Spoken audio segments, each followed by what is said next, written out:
pretty much only worrying about the decedent. They might take into consideration the entire scene if it's important to how the individual passed away, but they're not going to be doing further processing. They're going to take photos of the decedent. They're going to collect items that are important. Maybe the individual hung themselves, so there's a noose. Maybe there's a lot of prescription medications that might have led, like were they not taking their meds properly, so they'll take those items. But that's about all they're doing. This is a great way to kind of get yourself into the door of then becoming a CSI because you're getting exposure to death without needing to know like a slew of other things. So then crime scene investigator, or like League City calls us, forensic specialists, evidence technicians, anything kind of in that realm is going to be crime scene investigation. You're typically going to be hired by a police department or a sheriff's office. You're photographing the scene in its entirety. So the entire outside of a building or a residence, as well as the entire inside. And it doesn't matter if it doesn't, like, oh, the person died over there and these bedrooms don't count. It doesn't matter. We're photographing everything because what if it does matter? We're going to, death investigator, one thing I missed, they sometimes make next of kin notifications, meaning that after they're through processing the scene, it's their responsibility to go and find the individual's next of kin person and let them know that their loved one passed away. So that is one thing. Not all death investigators do it, but I know that like Harris County medical examiners, they do it. Their death investigators do it. Forgot that one. So crime scene, you'll never do that. That is a patrol officer or a detective's responsibility. The only time a crime scene investigator will talk to a living person is if we have to photograph or process a victim who is still living or a suspect. So we're not going to be going to a family member and explaining that, someone that they love just passed away, which I think, because I could not do. So we are going to look at the whole scene. We're going to be collecting items from around the scene, and then we're going to be doing other processes within that scene. And that's what we're going to talk about now, some of the fun stuff that we get to do that a death investigator wouldn't do. So again, when you hear CSI, what is y'all's understanding of what a CSI does when they get on scene?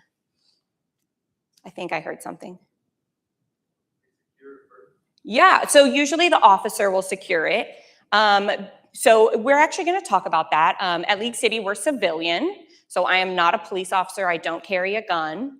So when I show up on scene, they won't even call me until it's completely secure and calm. But some agencies do have sworn crime scene investigators, and they might be responding out there immediately and doing the securing. So that's one of the weird parts about crime scene investigation. So once it's secured, then what?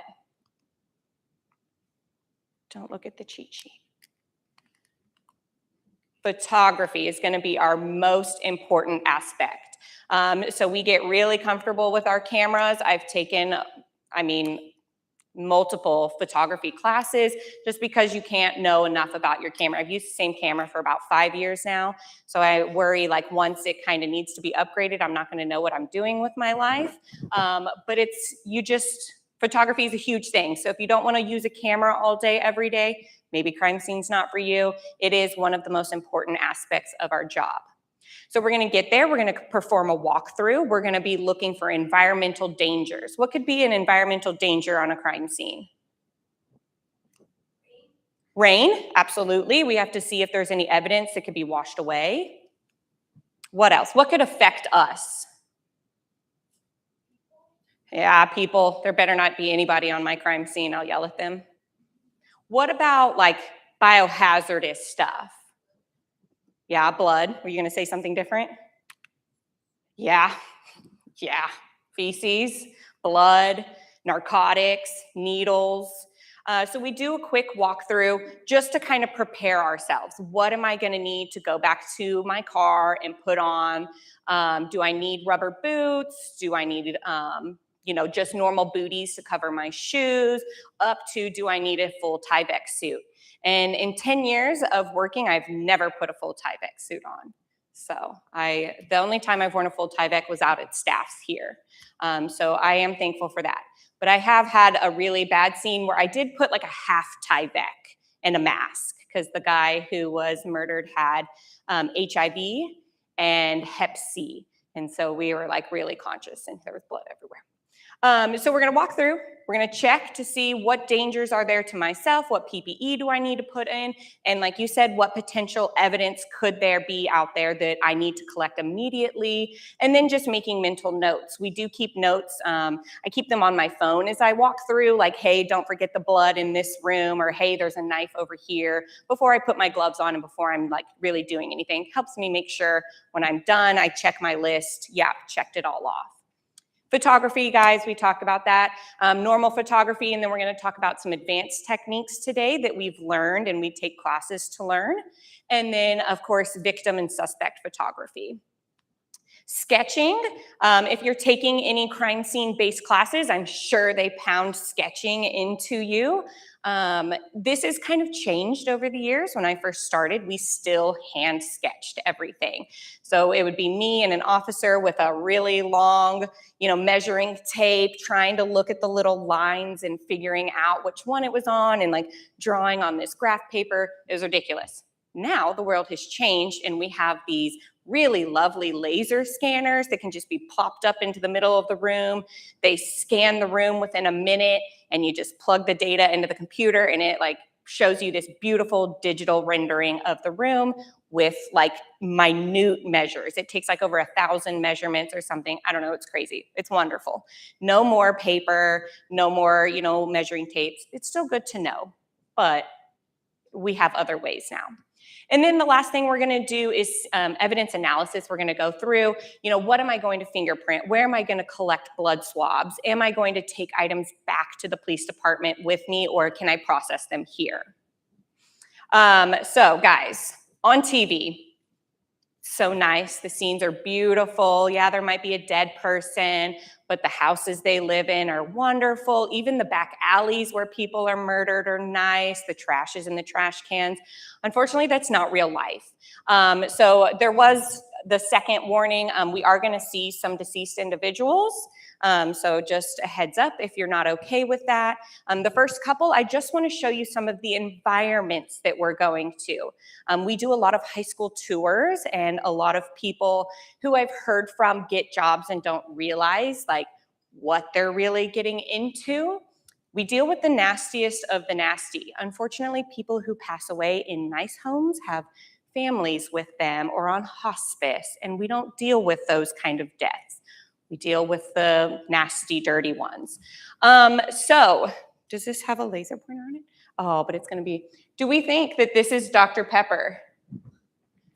Oh, no, I see a lot of no. It's not Dr. Pepper. What do you think it is? It's urine. You're right. And look, it's just open. No top, because why would we put a top on it? What about the Starbucks cups? I don't even know. It's grown mold. It's a science experiment at this point. This man was living in a tiny shed that he converted. Him and his dog living in there. The dog used the bathroom there was nowhere nice to step. I'm going to put some rubber boots on for this one. But you need to know, we don't handle nice things. So be prepared. If you do want to get via CSI, it's never the nice houses. This is a trailer home that I worked in. It doesn't help that the photos turn that way. The hoard was so tall that, I'm not tall, I'm 5'4". The trash was so high that I had to walk like this through the room. If I stood up, my head would be on the ceiling. That's how much trash there was. So this is the same house. You can see my deceased here in the bottom left corner. Those Gatorade bottles were fruit punch flavored. What's the problem? What color is fruit punch? Red. That's not red. What is it? Urine. And all of his toilet paper back here and his used underwear. I had to walk across this. Not all of them were capped. Yeah. Rubber boots. They're great. Moving him out of there was a chore. Unfortunately, he was put in a body bag and we just had to drag him across all of the trash. No one wants to do that, but we have to. Someone has to, I guess. We deal with a lot of biohazards. This man OD'd on fentanyl. So I get on scene, he still has an uncapped needle in his hand and the fentanyl is just out on his dresser. If I hadn't done my walkthrough, it would have been so easy to accidentally knock this over. And as you can see, it is open. Fentanyl poofs into the air very easily and anyone on scene could have ended up getting hurt. So again, walk through, we look at our biohazard potential and boom, noting that, and I'm noting this before I even go in. So I know I need to double glove, I know I need a mask at least, and I need to remember to take that needle out of his hand before his body is moved. Biohazard. Yeah, that's a fun one. Individual shot himself with a revolver. I don't know if he has any bloodborne diseases, right? And so now I'm dealing with moving his body around, his shirt is soaked in blood, XYZ. So gloves, probably booties with the amount of blood on that one. But that's pretty much it for that one. I'm just conscious. I wear 2 layers of gloves so that I don't accidentally get blood on my camera or myself. So a lot of changing gloves constantly. Same thing, individual who shot himself. In this one, the casing was actually underneath his head in that pool of blood. So once he was removed, I then had to go and like dig through to find the casing. Even though it is pretty much a known suicide, we still do NIBIN comparison just to make sure, you know, did someone just plant the gun there, XYZ. So we see this is in West Texas. In West Texas, I got decomposition in all stages. So this man, I guess, was up there trying to fix his radio antenna, passed away, and he was not found for over a month in the West Texas summer. So we're gonna see, so I had to climb up here on top of there.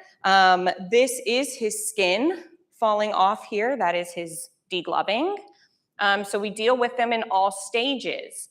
How do you think we got him down? Wait till you see the next photo. That's what he looked like. How do you get that down? To what? So, yeah, pretty much. You just scrape them off. So unfortunately, someone had to come up there with me. We somehow just wiggled him into the body bag and we ended up calling a fire department and they got him onto the ladder and lowered him down. But we did have to scrape him off of the top of the camper. Okay, so other just large states of decomposition. This guy hung himself in an abandoned building. He was there for about 2 months. And we then had to figure out a way to get the noose out of the ceiling without cutting it, because that's very important to preserve the knots of the noose. So that was really fun. So he's a pretty decently sized guy, and I was the, I don't know, silly person who said, I'll hold the top of the noose while you up there on the ladder cut it. I don't know what I was thinking. And so that was really difficult to then let him slowly drop into a body bag. It was not slow. So, but again, right, there's lots of needles. It's kind of hard to see in this photo. Mine's a little bit easier, but there's a lot of needles on the floor. The black fluid around him is his fluids. That's decomposition fluid that is slowly leaked out of him. And then there were all the little white dots on the floor are maggots that were crawling around, which are also very slippery if you accidentally step on them. So this guy, what looks weird about this guy? Yeah, he's green. He was an alcoholic. That happens a lot with alcoholics when they pass away. If they've been drinking, they turn this weird like green color, but you can see the rest of him is perfectly normal, like this arm, and he was extremely bloated. He ended up popping when we were moving him, so that was not fun.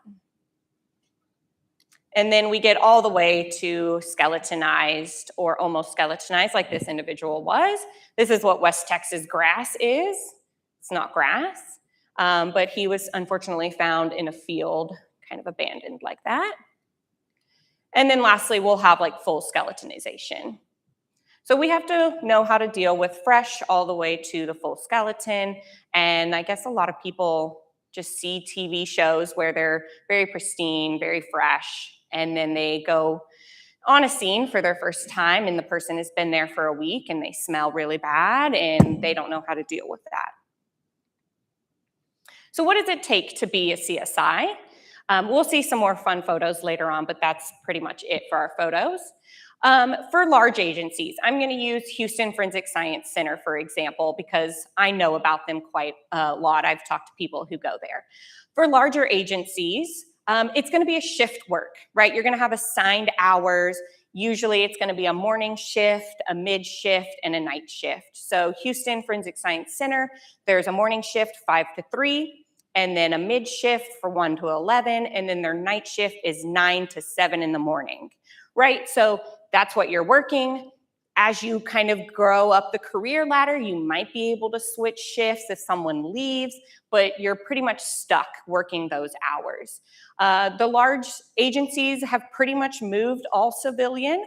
There are some larger sheriff's office that are still sworn. So like Galveston County and Montgomery County crime scene, they are sworn deputies. But for the most part, the larger agencies have moved to civilian personnel working crime scene. I have found some larger agencies who take an associate's degree, but it's slowly moved to a full-on bachelor's degree to work there. And then there are the possibilities of career ladders. So again, like with Houston Forensic Science Center, you're hired on as a CSI, and then as you attend trainings and as you get experience, you get to be like a CSI 2 or a CSI 3 as you go up. Your title changes as well as your salary. And then they are going to only be working in the field, right? Just call to call to call.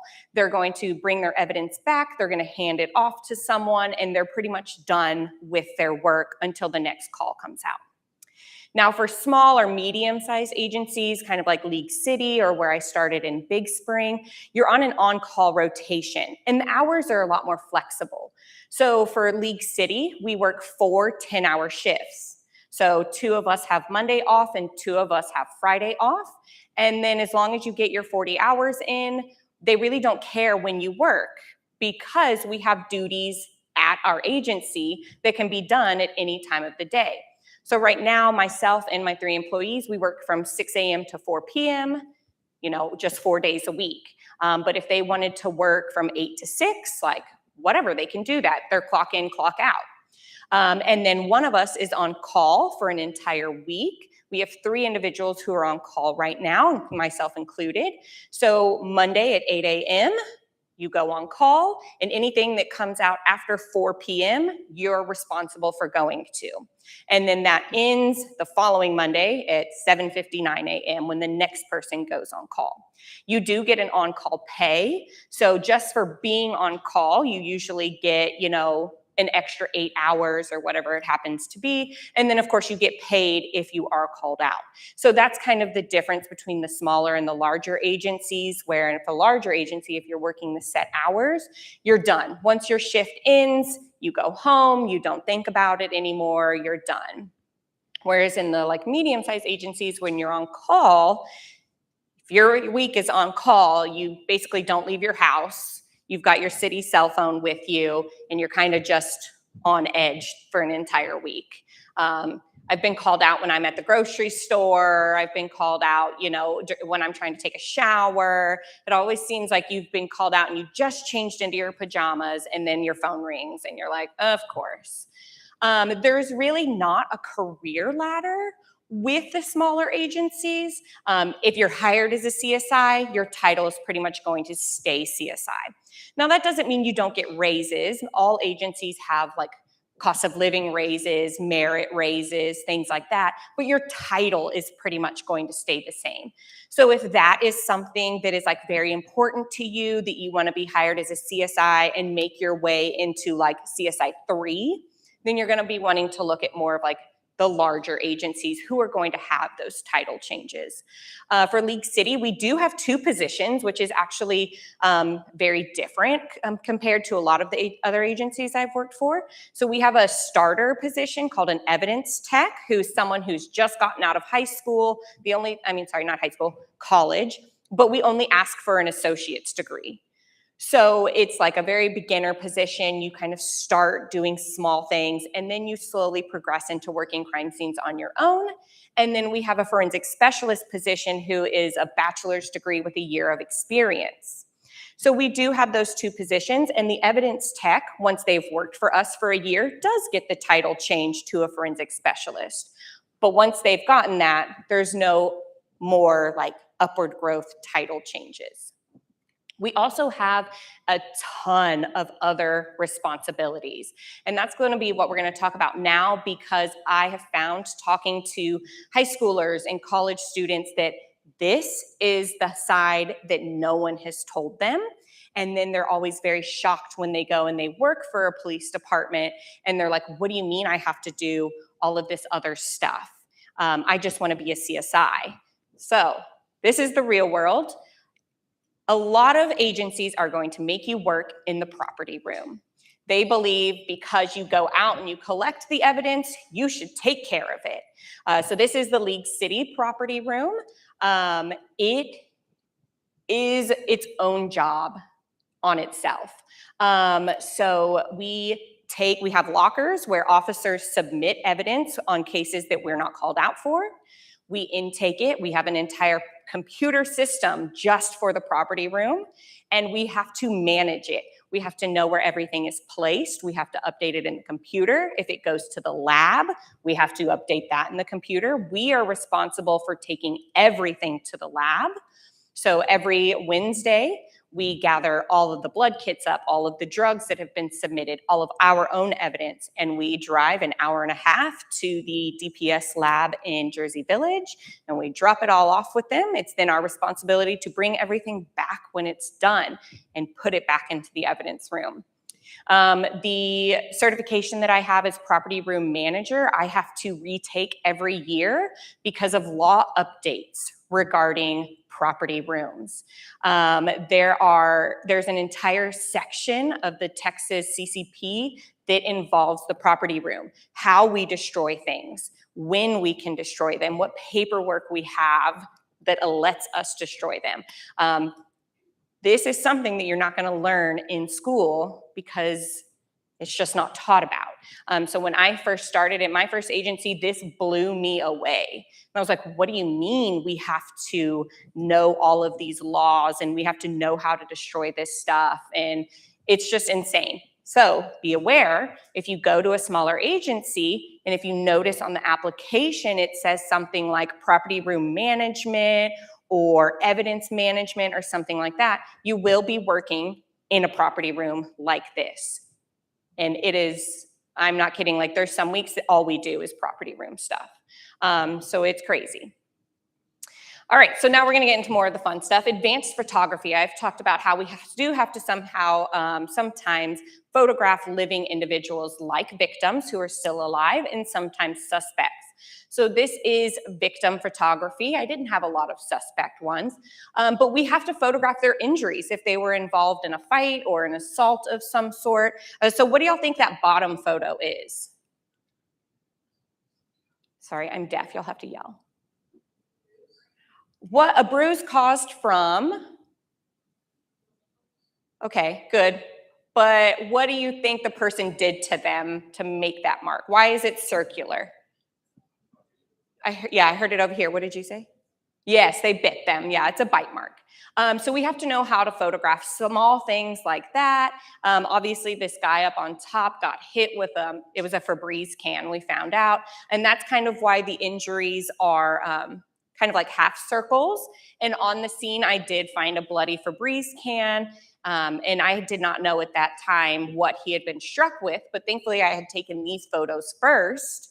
I was like, that's a really weird shape. You don't see that with knife injuries and things like that. And then here comes the bloody Febreze can. And I'm like, huh, that makes sense. So more victim injuries, they might not be awake. Unfortunately, this guy was not awake when we were taking his photographs. So that's always kind of awkward because you're sitting there like photographing these people while they're like in a coma, basically. And so lots of documentations of injuries. And then sometimes they're too awake. And then they talk to you and they ask you all sorts of questions that are very inappropriate, and you just have to kind of keep a straight face, which is really difficult to do, and just deal with them. This guy had also been stabbed a whole bunch of times, but he didn't really feel that bad about it. Yeah, people are crazy. Some more advanced photography, laser photography. This is one of my favorite things to do. So shooting reconstruction, we get to learn how to use a laser in special photography to show the path of the bullet. So I had a suicide the other day that this is from, and from the positioning of the decedent on the ground and the blood spatter on the far side of the bed, we could not tell if he was sitting or standing in the room when he shot himself. And as you can see, the projectile ended up really high up in the air. But the way he had fallen, he was face down. And the officer couldn't really figure out like how he had gotten that high up. Sorry. So we were able to use the location of the projectile in the wall and the laser straight down from it. And basically looking at the blood staining on the bed and the area of the laser, we figured out that he was sitting when he shot himself. Oh, now I'm going to start coughing.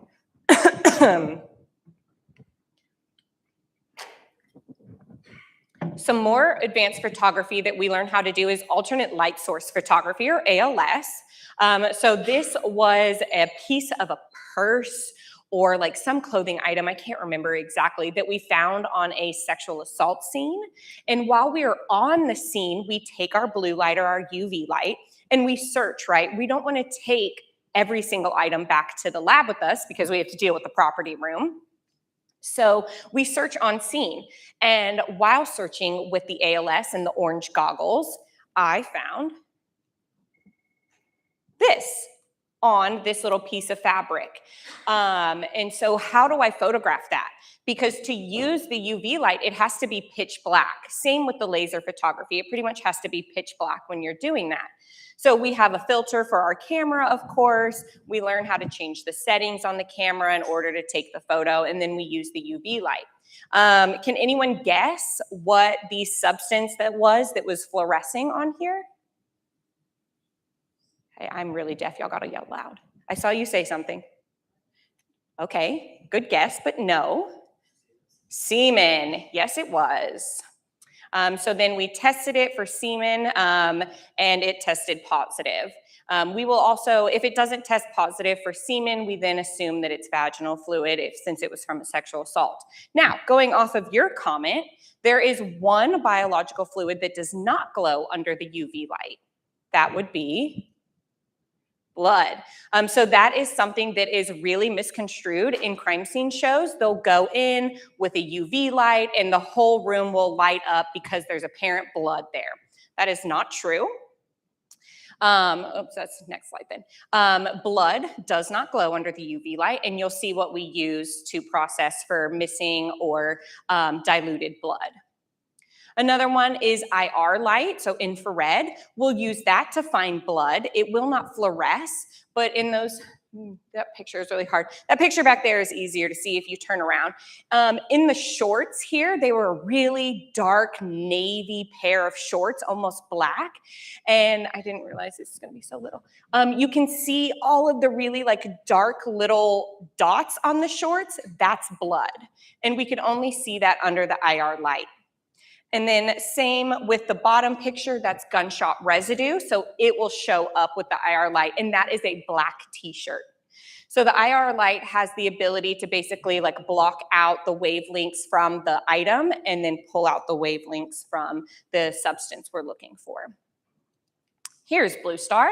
So blue star is a chemical that reacts with heme in blood and causes blood to fluoresce, whether it's been washed or diluted with bleach, anything like that.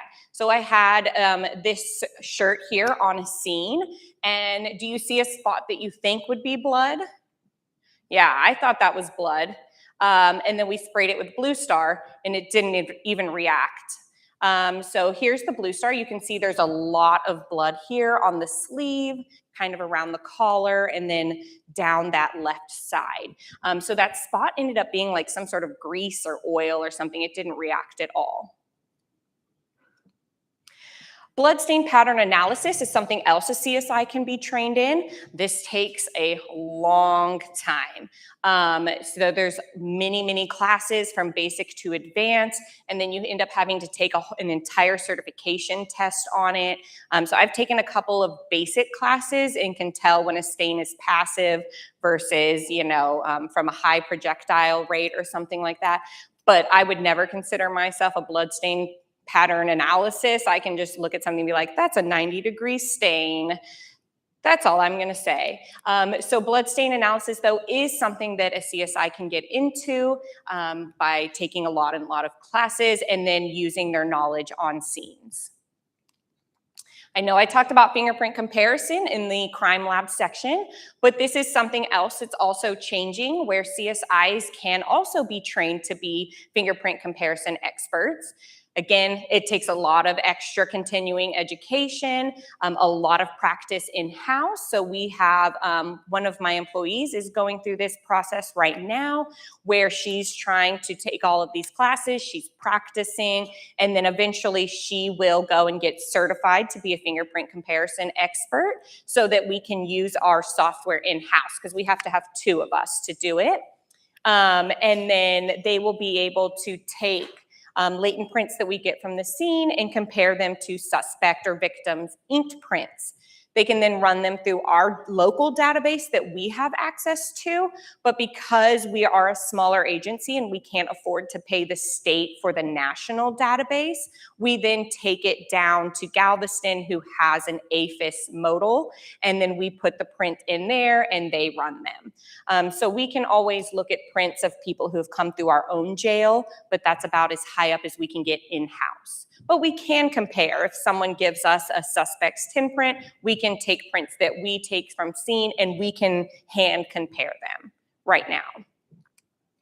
So the important stuff. What does it take to become a CSI? Criminal justice degree. As I've told you before, a lot of the places only ask for an associate's. Where I started in Big Spring, all they wanted was a GED. You didn't even have to graduate high school. Okay, so it's slowly changing where a lot of agencies are looking for a bachelor's now, but it can be in criminal justice, in forensics. You don't really have to worry about the sciencey part of it if you want to work in the field. Intern, you guys. If you can get an internship with a police department, do it. If you can get an internship here at Staffs and at a police department, do it. You need the access before you get a job. I've worked with someone who got the job straight away. She had no idea what she was getting herself into. She went through a CJ degree. She got on her first scene and she could not handle it, right? You want to know that before you go fully into the field. If you can't handle the gross stuff that we deal with, if you can't handle the smells, figure it out before you waste 4 years getting a degree and then you've got a CJ degree and what the heck do you do with it now, right? Get an internship. You can even network. So I know like at League City, I've had a few high school students just reach out and say, hey, can I come talk to you? Can I come look at the lab? Can you tell me what it's like to be a CSI? Yeah, come on. All you can do is ask, right? If they don't answer you, that's fine. Drive down to League City. I'll talk with you again. Because I've seen people who get themselves in a situation where they can't backtrack. So just intern. It's great. We take 2 interns each summer, and they get to fully work with us. They work in the property room. They go on scenes with us. They process real evidence. Get your hands in there. And then, maybe one day they're going to have an opening and they're going to call you up and be like, hey, I loved when you were an intern here. We've got a position open. Apply, right? It's a great way to get your foot in the door. So what can you expect? Like I said earlier, a lot of smaller agencies are still sworn personnel. but they are moving towards the civilian side. Unfortunately, that's because they can pay us a lot less, but that is because forensics is becoming such a large field now, right? There's college degrees just based on forensics. So it's slowly changing to where they're wanting these people who have the knowledge coming in instead of trying to train their police officers in some of the more finer techniques. The median salaries for Texas was so hard to figure out. I found down to like the 40s and then up into the 100,000s. So it was kind of like a wide range. It again just depends on the agency you're working for. The highest paying agency in Texas is Abilene. Go Abilene. They paid $106,000 for their top CSI, which blows my mind. So if you want to go out there, sounds like a great offer. You might have field and lab work, right? I was talking about how we have a lab at League City. That means we have access to cyanoacrylate fuming chambers. We have chemicals to do ninhydrin. We can collect trace swabs. We're not, doing microscopic comparisons in our lab, but we have a lab where we can process items in a more controlled environment than a crime scene. Here's some helpful websites for jobs. CrimeSceneInvestigator.net is one of the most helpful websites I have ever used. They will post jobs across the entire country, and it's updated regularly. So go on there. They have a great employment page. Same with government jobs. And then LinkedIn. Network with people on LinkedIn. You'll see a lot of stuff. And then guys, just for the final thing, don't limit yourself. If you want to stay around a big city, that's great. If you can get a job at a large agency, that's great. But like I was talking about, when I went to Big Spring, I had no idea, what is this town of 30,000 people going to do? And I have worked more there in my first little tiny career than I have ever worked down in Pearland or League City combined. So just don't limit yourself. Apply everywhere. You never know who's going to hire you and give you that opportunity. All right. So any questions? Oh boy. Okay. We'll just start and go around.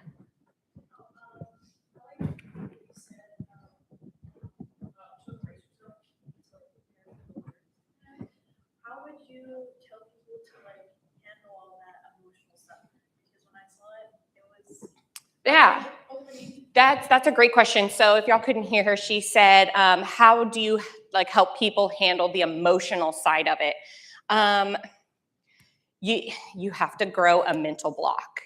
The internship helps, right? You get out there, you can see how you handle it personally. And then I think the exposure, you kind of get used to it.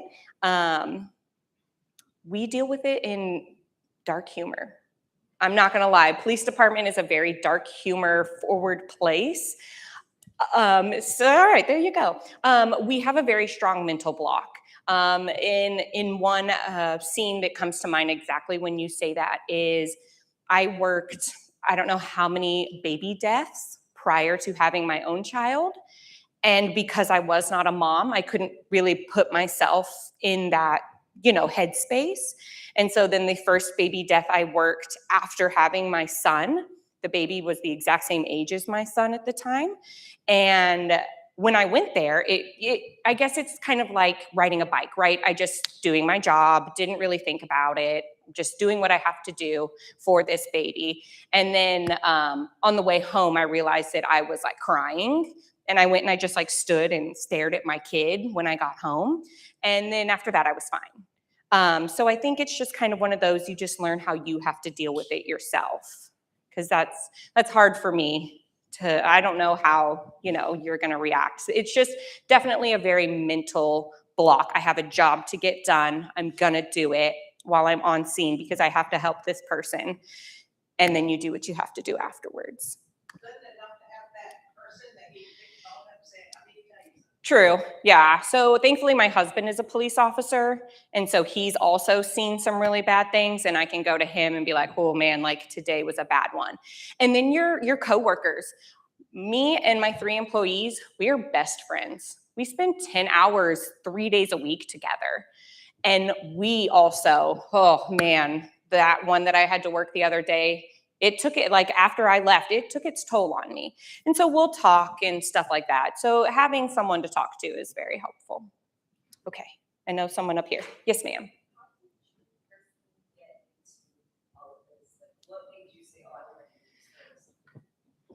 I just have always loved it. Like, even before I really knew what it really was that I loved.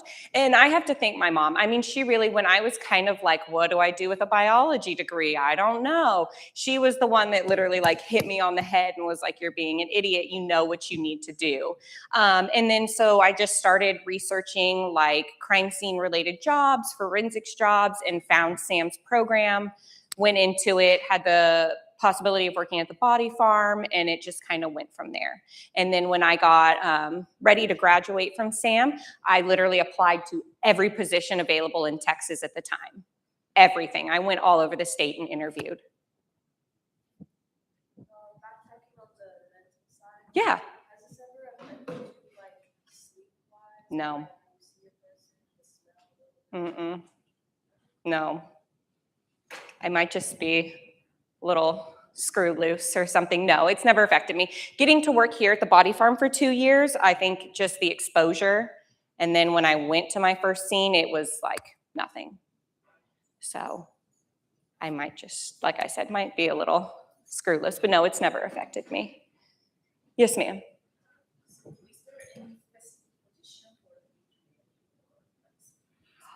Oh,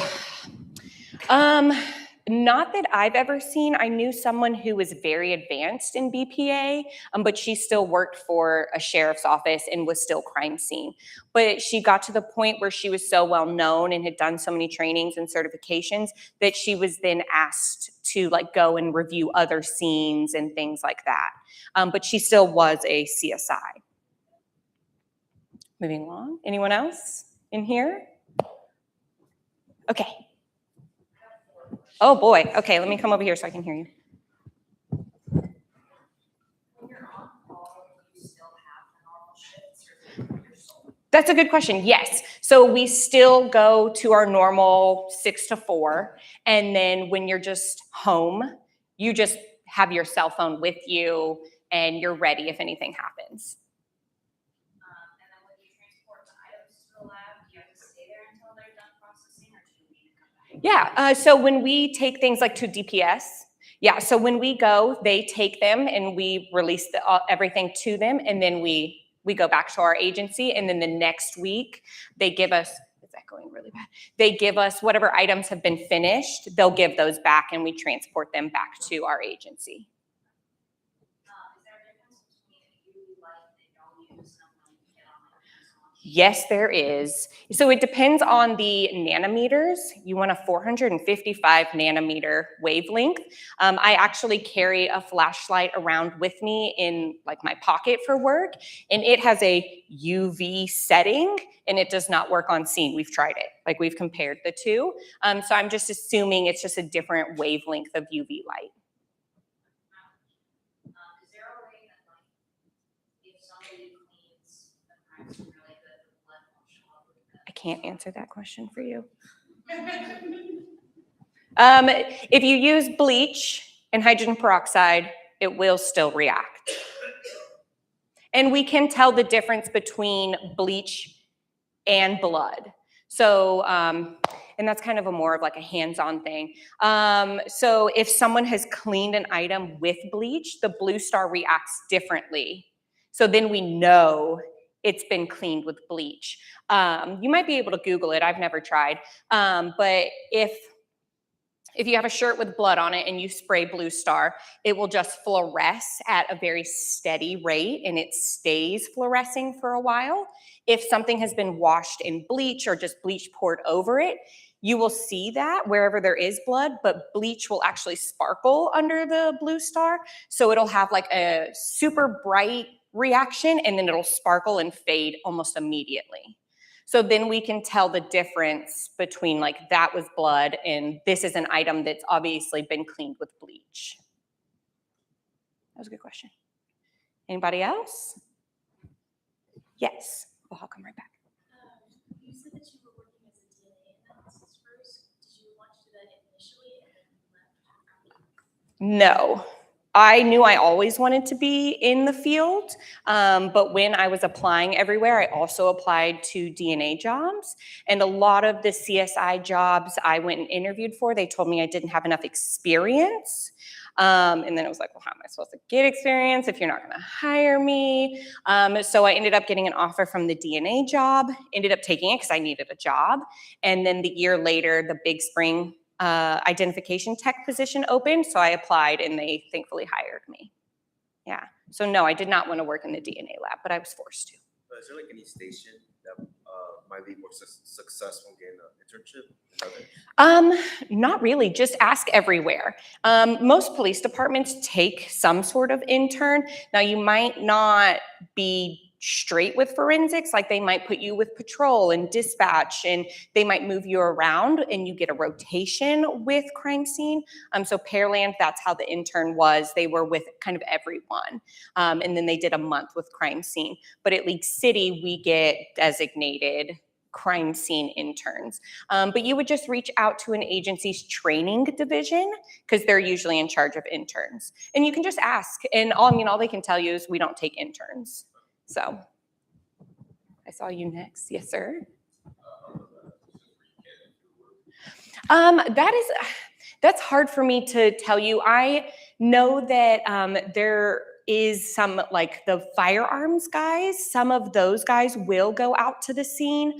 But if you're talking like toxicology, seized drugs, biology, straight lab. When I was here at SAM and I interned with the Harris County Crime Lab in the DNA division, they had what was called a trace evidence team who went out to scenes, and they were lab employees. But I don't know if that's still a thing. I haven't heard anything about it because I think they kind of got a crime scene team, so they might have gone away with that. But for the most part, if you're talking like the big three lab, they're just there. What's your overall favorite thing about your job? It's different every single day. Really? Is it Yeah. different from every single crime? Yeah. Even homicide to homicide, it's different. Yeah. Even if we're not called out and we're just working in the PD that day, it's different. You might one day have officers come down being like, hey, I need help with XYZ, or hey, can you process all of this evidence that we collected, like stuff that wasn't large enough for a CSI to go out to. They'll bring all the evidence, but we'll fingerprint it in lab, or we'll, take DNA swabs. It's different every day. And if you're working with a really good group of people, I mean, it's just great. Yeah. For your experience, would you say that a large agency or a small agency, which one's the best? Okay. So that I feel like is kind of a hard question to answer. The answer that I give to everyone, if you're in college, you're young, you're not married, you don't have kids, go to a large agency with a lot of crime. Get it out of the way. Work yourself to the bone. See everything that you can, get all of the experience that you can. And then when you get old like me, you go to a smaller agency where there's not as much crime and you can kind of take a breather because you have experienced so much. So one of my employees used to work for Houston Forensic Science Center. She worked there for 4 years and she hated her life and she's young, guys. She just got out of college 4 years ago, worked for HFSC for 4 years, was going to homicide to homicide to homicide to homicide, was working 12, 13, 17-hour shifts. She was working on the weekends. She wasn't getting to see her family on holidays. But you know how much experience she got in those 4 years? A lot. And now she works for League City. She gets to see her families. She gets to have 3-day weekend. She gets to go to every holiday. And now she's only on call once a month. But you know what? She doesn't have to be like, what am I missing? You know what I mean? So that is kind of what I always tell younger people. If you're going to get into this field and you just want to jump right off the deep end, go to Houston, go to Dallas, go to these larger cities that have a lot of crime, and just work for 3 to 4 years before you run into the ground. But you've got all the experience you can handle under your belt. Because then when you go to the smaller agencies, they're going to take all of that and they're going to just be like, wow, you are bringing all of this to us. What can we do for you? Yeah. So the small versus large, each one has its pros and cons.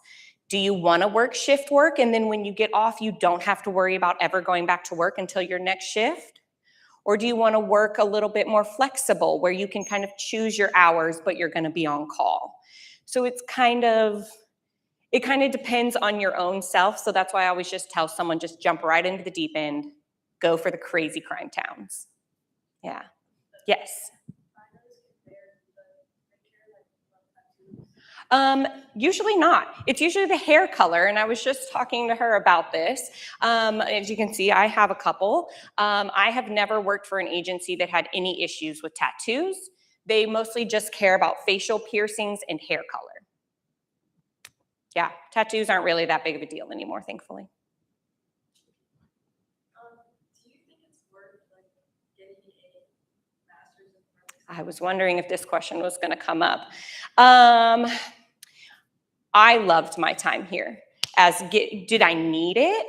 No, at the end of the day, no. I was told that I was overqualified when I got hired by Big Spring. Like, oh, you've got your master's, you're way overqualified, but I'm not. I've never worked a crime scene. Like we did mock scenes here. I had seen, I'd been to the body farm and stuff like that, but I still didn't really feel like I knew what I was doing. If you want to just start, just start. Don't feel pressured to go and get your master's, but my time here, my knowledge of the lab workings and how things work, and you're going to do fingerprint comparison during your graduate program.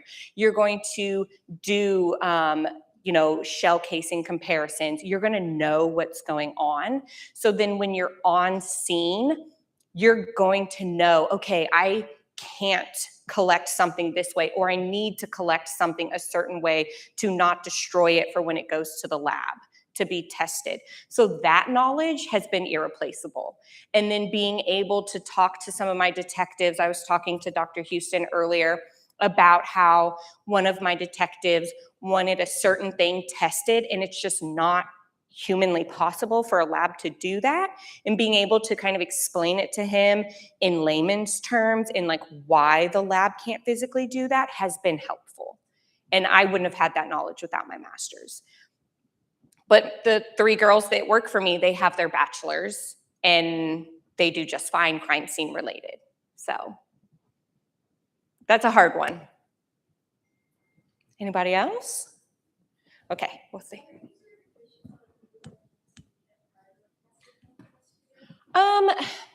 So you can there's a lot of trainings online that are decently priced if you want to pay for them yourself.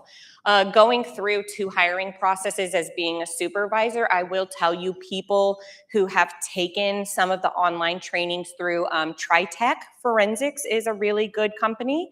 And then TEEX, T-E-E-X, through A&M. It also has some really good online forensics programs.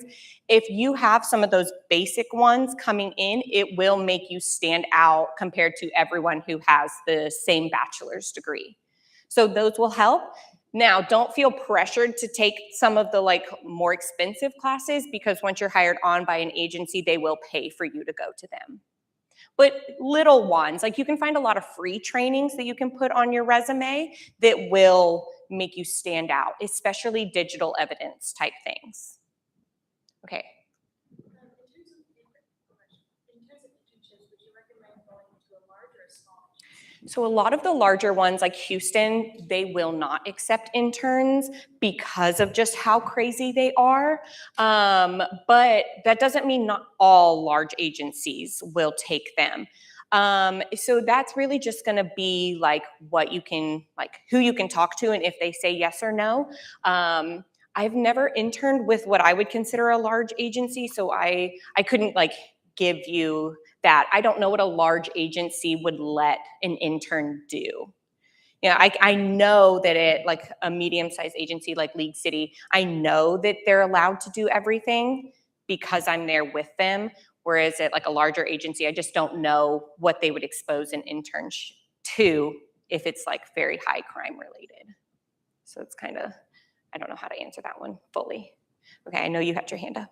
For the photography classes, is that provided by your company or is it separate? It's provided by your company. Yeah, it's good to come in with some experience because you can always say, oh, I know how to use a camera, but the classes will be paid for by your agency. The same with the camera as well, your equipment. Okay, we'll go to you and then you. Yeah. For death investigator positions, do you think that they also have an internship? Yeah, I think they would. And then you would intern at the medical examiner's office. So you might get to be exposed to autopsies as well as possibly going to the scenes. As a crime scene investigator, we do also attend autopsies after we go to our scene. The autopsy is usually the next day, and we can go and watch. So, yeah, you're good.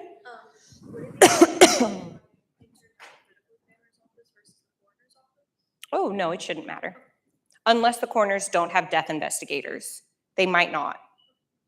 But you'd still get to watch what they do, so that would be cool. Yes, ma'am.